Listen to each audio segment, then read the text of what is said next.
Hello, my name is Benjamin Valencia, and I will be telling you about the creation narrative, the fall of man, and our many covenants with God. So we start off on the first day of creation. There is nothing of the world except for darkness. This was a time before time when God was the only thing out there. And God said, "Let there be light." And the bright light came from the darkness, and God saw this was good, and ended the first day. And the second day and God created the heaven and the sky and the water of the sea. He saw this was good, and ended the second day. The third day God had risen the ground around the sea, creating land. On this land he said, "Let there be vegetation," and it was done. God saw this was good, and ended the third day. On the fourth day God took the light and made a flaming sun and a dim moon, so that time would be made into night and day. God saw it was good, and ended the fourth day. On the fifth day God made birds of the sky and fish of the sea. He made them fertile, and may multiply. God saw this was good, and ended the fifth day.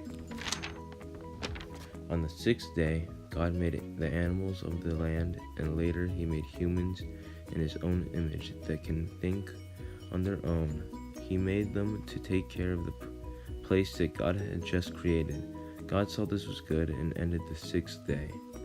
On the seventh day God had finished creating the earth and its creatures, so he rested. Now we'll talk about the fall of man. After God finished creating earth, he saw that his human Adam was lonely in the paradise. So God made another human from Adam's rib while he was sleeping. When Adam awoke, he saw his partner and named her woman. This woman's name was Eve. Adam and Eve were both naked in this paradise under the protection of God. Now God had given Adam instructions that he shall eat from any tree, but not from the tree of life. God also instructed Eve of this, saying, "This is God's command, lest they die." And Eve understood. Then one day Eve befriended a serpent that told her that she won't die if she ate from the tree of life. And she believed it and ate of the tree, then told Adam to do the same, which he did. They then realized they were naked and covered themselves. God knew they ate of the fruit, so he casted them from the garden and made the serpent forced to crawl on his belly. This would be called original sin. The fall was a lack of trust in God and abuse of free will. Now we will talk about Noah. The world had become a place of evil, where it seemed not a good man existed, but God found one. That man was Noah. God had become angry with man and wanted to destroy mankind, so he decided to flood the earth to when it was before creation.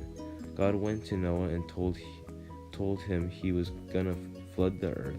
But God loved man, so he decided to save one man and his family, and told them they will survive with a wooden ark that will hold his son, their families, and his wife, with all the animals God selected to go on the ark with them. God then told them what they need for this ark.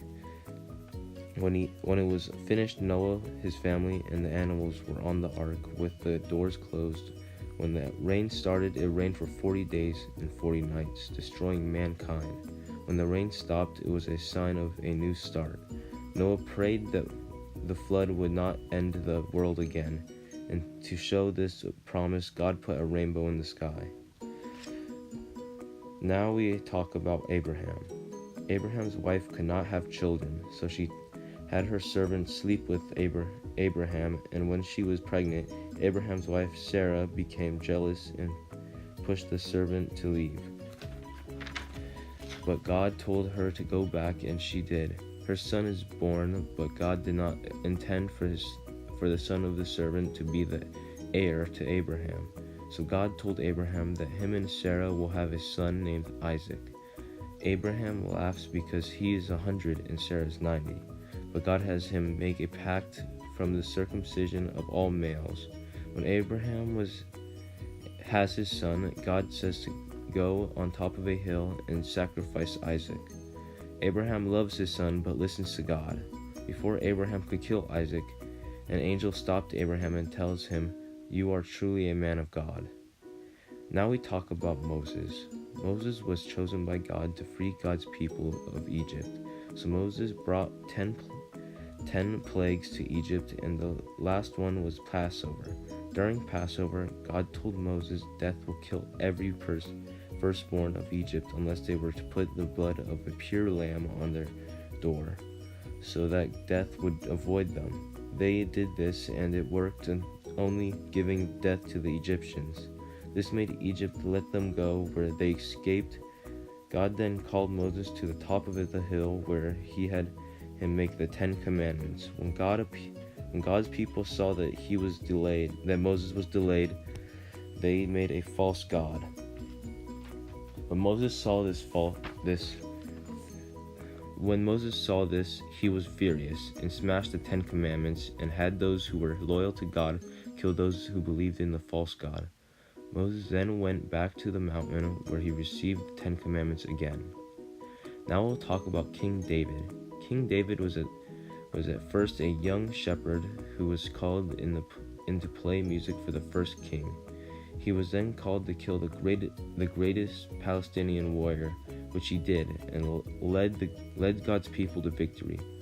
Later in his life, he wanted to build a temple. He was told he wanted to build a temple for God, and he was told not to, for it would be built by his son Solomon.